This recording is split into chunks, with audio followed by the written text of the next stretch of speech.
Information ఇచ్చేందుకు మా ప్రతినిధి శిల్ప ప్రెసెంట్ హైదరాబాద్ లో ఒక ట్రావెల్ బస్ లో ఉన్నారు. మరి ముఖ్యంగా ఇటు బయలుదేరేందుకు సిద్ధంగా ఉన్న వేమూరి కావేరి ట్రావెల్స్ కి సంబంధించిన బస్ దగ్గర ఒక్కసారి నేను శిల్ప దగ్గరికి వెళ్ళే ప్రయత్నం చేస్తున్నాను. శిల్ప దగ్గరికి వెళ్ళి డీటెయిల్ గా మాట్లాడుకునే ప్రయత్నం చేద్దాం. మరి ముఖ్యంగా సేఫ్టీ ఫీచర్స్, మరి ముఖ్యంగా సేఫ్టీ ఉందా లేదా, ట్రావెల్ బస్ లో సేఫ్టీ విషయం ఎలా ఉంది, డీటెయిల్ గా ఇన్ఫర్మేషన్ అందించేందుకు శిల్ప ప్రెసెంట్ లైవ్ లో సిద్ధంగా ఉన్నారు. శిల్ప ప్రెసెంట్ మీరు ఎక్కడున్నారు అండ్ అక్కడ సేఫ్టీకి సంబంధించి ఆ ట్రావెల్ బస్ లో సేఫ్టీ ఎలా ఉంది ఒకసారి చూపించే ప్రయత్నం చేస్తారు శిల్ప? రైట్, ప్రస్తుతం నేనున్నటువంటి బస్సు ఏదైతే ఉందో ఈ బస్ లాంటి ఇలాంటి బస్సే సేమ్ నిన్న ప్రమాదానికి గురైంది. అసలు లోపల ఫీచర్స్ ఏ విధంగా ఉంటాయి, ఒకవైపు అది ఏసీ బస్సు కావటంతో మొత్తం మనం చూసుకోవచ్చు. ఈ విధంగా బస్సు అనేది ఉంటుంది, మనం విజువల్స్లో కూడా చూసుకోవచ్చు. ఒకవైపు పైన కింద 2 బెర్తుల వైజ్గా స్లీపర్ క్లాస్ అనేది ఉంటుంటుంది. ఈ స్లీపర్ క్లాస్లో దాదాపు నిన్న 41 మంది ప్రయాణించారు. 41 మంది కూడా బస్సు మొత్తం కూడా ఫిల్ అయినాక మనం విజువల్స్లో కూడా చూసుకోవచ్చు. ఎక్కడికక్కడ బెడ్షీట్స్ కావచ్చు, వీటినన్నింటినీ కూడా ఉన్నాయి. నిన్న ఎక్కడైతే కర్నూలు ఆ సమీపంలో ఒక్కసారిగా ప్రమాదానికి గురైంది. ప్రమాదానికి గురైన వెంటనే ఏదైతే ట్యాంకర్ ఉంటుందో, ఇంజన్ ట్యాంకర్, అది ఒక్కసారిగా పేలి ప్రమాదం మొత్తం కూడా సంభవించింది. దీంతో ఇక్కడ పైన బెర్త్లో ఉన్నటువంటి వాళ్ళు ఎవరైతే ఉంటారో వాళ్ళు బయటికి వెళ్ళలేక మొత్తం కూడా అక్కడికే అగ్నికి ఆవుతాయిరని చెప్పుకోవచ్చు. సో మొత్తం మీద ఈ విధంగానే నిన్న ప్రమాదానికి గురైనటువంటి బస్సు ఈ విధంగానే ఉంటుంది. ఇదే టైప్లో సేమ్ ఇదే మోడల్లో ఒకవైపు ఒక ప్రయాణికుడు దిగాలన్నా కూడా చాలా చిన్న గ్యాప్, మనం ఇక్కడ కూడా ఒక మనిషి పడితే ఇంకో మనిషి అనేది మనకి ఇంకో పట్టను కూడా. సో దీంతో చాలా వరకు కూడా సేఫ్టీ మెజర్స్ కూడా మనం ఎక్కడ చూసుకున్నా కూడా సేఫ్టీ మెజర్స్ సంబంధించినటువంటి చూసిన ఎమర్జెన్సీ బటన్ కూడా మనకి ఎక్కడ కూడా కనిపించడం లేదు. ఒకవైపు వెనుక కూడా పూర్తిగా ఇది బస్సుకు సంబంధించినటువంటి వెనక భాగం, ఎక్కడ కూడా మనకి ఎమర్జెన్సీకి సంబంధించినటువంటి ఏదైతే ఉంటాయో ఏవి కూడా ఎక్కడ కూడా కనిపించడం లేదు. ఈ విండోస్ ఏవైతే ఉన్నాయో ఈ విండోస్ని పగలగొట్టి చాలామంది కూడా బయటికి దూకారు. వాళ్ళు చాలామంది ప్రాణాలు రక్షించుకున్నారు. దాదాపు 41 మంది ఆ బస్సులో ప్రయాణిస్తున్నారు. అందులో 20కి పైగా అగ్నికి ఆవుతారు.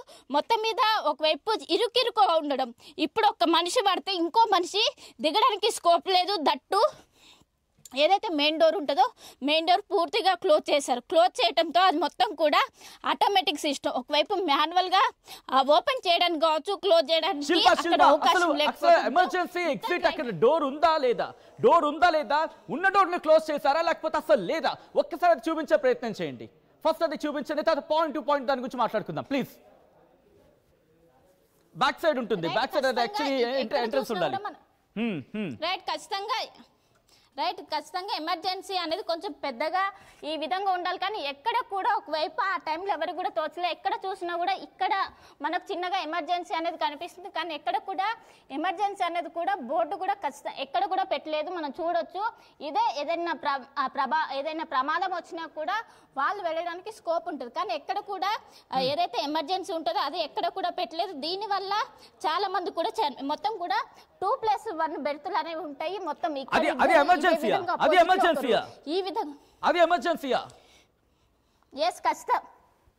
ఖచ్చితంగా కావేరీకి సంబంధించినటువంటి బస్సులో మొత్తం కూడా ఇదే విధానం ఫాలో అవుతూ ఉంటారు. మొత్తం ఎమర్జెన్సీ సంబంధించినటువంటి బోర్డు కూడా ఎక్కడ మనకు కనిపించడం లేదు. దీని వల్లనే ఒకవైపు దానిపైన అవగాహన లేదు. సడన్ గా ఇలాంటి ప్రమాదాలు వచ్చినా కూడా వాళ్ళకు శిల్ప ఒక్కసారి అలాగే ఉంచండి. ఎంత దారుణం చూడండి, అది ఎమర్జెన్సీ గేట్. ఎలా తప్పించుకుంటారు అక్కడ, ఎలా తప్పించుకుంటారు? అడ్డంగా బెడ్లు వేసేసి అడ్డంగా దానికి రాడ్లు వేసేస్తే ఎలా వెళ్తారు జనాలతో? ప్రమాదం జరిగితే జనాలు ఎలా వెళ్ళాలి? మీరు వచ్చి రక్షిస్తారు ఆ టైంలో, మీరు వచ్చి బెడ్లు తీస్తారు ఆ టైంలో.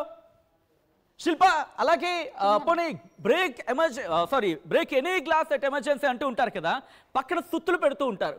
సుత్తులు ఉండాలి అంటే హ్యామర్స్ అంటూ ఉంటారు కదా, అలాంటివి ఏమైనా ఉన్నాయా? ఒక్కసారి చూపించే ప్రయత్నం చేస్తారా శిల్ప? ఒక్కసారి ఓకే, ఒక్కసారి చూడొచ్చు. Yeah Shilpa, please continue Shilpa. Fire సేఫ్టీకి సంబంధించినటువంటి ఒకవైపు ఉండాలి ఖచ్చితంగా. ఇక్కడ హ్యామర్ కావచ్చు, వాటినన్నింటినీ కూడా ఖచ్చితంగా ఎమర్జెన్సీ విండో అయితే ఏదైతే ఉంటుందో అక్కడ ఖచ్చితంగా ఏర్పాటు చేయాలి. కానీ ఇక్కడ ఎలాంటి ఫాలో అవ్వలేదు. దీంతో శిల్ప మీరు ఓపెన్ చేయగలరు, ట్రై చేయగలరు. ఓపెన్ ఖచ్చితంగా ఎమర్జెన్సీ అయితే రైట్, ఇదే ఎమర్జెన్సీ. కానీ ప్రస్తుతం ఇది ఓపెన్ చేయడానికి ప్రస్తుతం రావటం లేదు. ఇదే ఒకవైపు మనము ప్రయత్నించినప్పటికీ ఇప్పటికి రావట్లేదు అంటే వాళ్ళకి ఆ టైంలో వాళ్ళకు టైం కూడా ఉండదు. దట్టు వాళ్ళకి ఆ టైంలో ఏం అర్థం కాదు. కానీ ఇప్పుడే ఓపెన్ కావట్లేదు, ఆ టైంలో ఏ విధంగా ఓపెన్ అవుతుంది అంటూ కూడా ప్రస్తుతం అయితే ఒక ప్రశ్న తలెత్తుతుంది. గతంలో పాలెంలో అయినటువంటి ఏదైతే ఘటన ఉందో ఆ ఘటనలో అయినప్పుడు ఖచ్చితంగా ఎమర్జెన్సీ దగ్గర ఒకవైపు హ్యామర్ కావచ్చు, అదే విధంగా ఫైర్ సేఫ్టీకి సంబంధించిన ఇంజన్ కావచ్చు, ఒక ఫైర్ ఎక్స్టింగ్విషర్. ఇది బహుశా కాస్త పెద్దగా ఆర్గనైజేషన్స్ లో ఉండొచ్చు కాక, కానీ మీరు చూస్తే కనుక అక్కడ ఇలాంటి ఫైర్ ఎక్స్టింగ్విషర్స్ చాలా చిన్న బాటిల్స్ లో ఉంటాయి. ఎలా ఉంటాయంటే నేను చెప్తాను, ఒక్కసారి కింద పెడుతున్నాను. అలాగే కొంచెం నాట్ అన్ ఇష్యూ. ఇదిగో ఈ బాటిల్ సైజులో సాధారణంగా వాటర్ బాటిల్ ఉంది కదా, ఈ వాటర్ బాటిల్ సైజులో అక్కడ ఉంటాయి, ఇలాగే ఉంటాయి. వాటిని ఓపెన్ చేసి వెంటనే స్ప్రే చేయొచ్చు, ఇలా స్ప్రే చేయొచ్చు. సో ఫైర్ ఎక్స్టింగ్విషర్స్ అనేవి ఉన్నాయా అడిగే ప్రయత్నం చేస్తాను. శిల్ప, ప్రెసెంట్ ఇలాంటి ఫైర్ ఎక్స్టింగ్విషర్స్ అక్కడ ఎవరో ఉన్నాయా, కనిపిస్తున్నాయా? మంటలార్పే పరికరాలు అంటూ ఉంటారు కదా. రైట్, ఖచ్చితంగా ఇక్కడ క్లీనర్ ఎవరైతే ఉంటారో క్లీనర్ కూర్చుండేటువంటి ప్లేస్ లో ఒకవైపు ఫైర్ కి సంబంధించినటువంటి ఇక్కడ ఖచ్చితంగా ఉండాలి. కానీ అవేవి కూడా ఇక్కడ పాటించడం లేదు. దీనివల్ల ఒకవైపు ఈ డోర్ ఏదైతే ఉందో ఈ డోర్ అనేది మొత్తం కూడా మాన్యువల్ గా కాకుండా ఏదైతే మొత్తం కూడా ఆటోమేటిక్ సిస్టమ్. దీనివల్ల ఏదైనా ప్రమాదం జరిగినప్పుడు వాళ్ళు బయటికి రావడానికి పెద్ద ఎత్తున ఇబ్బంది పడ, ఏదైనా లాక్ చేయాలన్నా కూడా మనం బయట నుంచే లాక్ చేయాలి. లోపల ఉన్న వారికి ఎట్టి పరిస్థితుల్లో ఈ డోర్ అనేది ఓపెన్ అవ్వదు. దీంతో మొత్తం కూడా లోపల ఉన్న వారు లోపలలోనే చిక్కిపోయారు. నిన్న ఏదైతే 1 గంటల సమయంలో ఆ బస్సుకు సంబంధించి మొదట ఒక బైక్ అనేది ఢీ కొట్టింది. బైక్ ఢీ కొట్టడంతో ఆ బైక్ అనేది లోపలికి చొచ్చుకెళ్ళడంతో ఆ బైక్ నేరుగా ఏదైతే ఇంజన్ ఉంటుందో ఇంజన్కి సంబంధించినటువంటి అక్కడికి వెళ్ళడంతో ఒక్కసారిగా మొత్తం కూడా పేలింది. సో గ్యాప్ కూడా చూసుకోవచ్చు, దాదాపు 2 నుంచి 3 ఇంచులు మాత్రమే మనకు ఇలా గ్యాప్ అనేది కనిపిస్తుంది. ఈ గ్యాప్లోనే వెళ్ళడంతో కొంచెం అక్కడ ఉన్నటువంటి ఏదైతే రాళ్ళు కావచ్చు, అదేవిధంగా రోడ్డు కావచ్చు, మొత్తం కూడా రాసుకొని వెళ్ళడం వల్ల ఈ ప్రమాదం అనేది జరిగినట్టు కూడా తెలుస్తుంది. మన గ్యాప్ కూడా చూసుకున్నట్లయితే చాలా తక్కువ గ్యాప్ అనేది మనకు కనిపిస్తుంది. సో ఏదైతే రోడ్డుకి బస్సుకి కొంచెం మాత్రమే గ్యాప్ ఉంది, అయినప్పటికీ ఆ విధంగా ఏ విధంగా చేశారంటూ కూడా ప్రస్తుతం ఖచ్చితంగా దీనికి సంబంధించి ఒకవైపు అక్కడ డ్రైవర్ల నిర్లక్ష్యం అనేది స్పష్టంగా కనిపిస్తుంది. ఎప్పుడైతే చిన్న మంటలు వచ్చాయో వెంటనే ఎవరైతే లగేజ్ దగ్గర ఉన్నటువంటి క్లీనర్ని వెంటనే అలర్ట్ చేసి తీసుకెళ్లారు. కానీ లోపల ఉన్నటువంటి ఎవరైతే ప్రయాణికులు ఉంటారో వాళ్ళకి ఎలాంటి అలర్ట్ ఇవ్వలేదు. వెంటనే మంటలని వెంటనే స్ప్రెడ్ అవడంతో అందరూ కూడా అగ్నికి ఆహుతైతే అయ్యారు.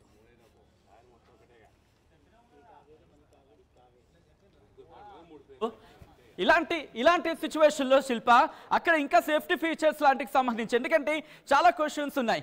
ఇక్కడ బండికి సంబంధించి మాట్లాడుకునే క్రమంలో డ్రైవర్కి సంబంధించి కావచ్చు, what it may be. So అక్కడ ఒకసారి లోపలికి వెళ్ళి చూపించే ప్రయత్నం చేయండి.